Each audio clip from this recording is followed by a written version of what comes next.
Avec vous, on va parler de cette censure qui est dans le package de l'état d'urgence pour la Nouvelle-Calédonie. Censure de TikTok, le réseau problématique systématiquement. Dès qu'il y a des émeutes, on a l'impression que c'est grâce à TikTok ou à cause de TikTok. On se rappelle en juin, c'était déjà le réseau social qui avait été montré du doigt avec Snapchat. Pourquoi en particulier ce réseau-là et quel est le rôle réel d'abord des réseaux sociaux dans ces phénomènes d'émeutes?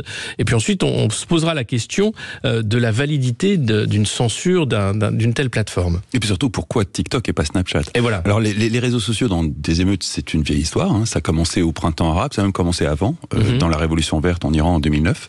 Donc il y a rien de nouveau. Ce qui est nouveau, c'est que les jeunes d'aujourd'hui, ceux qui participent aux émeutes, ils sont plus sur Instagram, ils sont pas sur Facebook, ils sont sur TikTok. Donc c'est là que ça se passe. Et la spécificité de TikTok, c'est que autant les réseaux sociaux américains, il y a des communications qui peuvent s'établir, il y a des compromis qui peuvent se faire en dehors de Twitter, qui est un peu particulier. Avec les autres, il suffit de passer un coup de fil. Et on voit bien aujourd'hui que sur Facebook, il y a une censure de tous les sujets politiques, ce qui fait que ça n'est plus un territoire propice aux émeutes.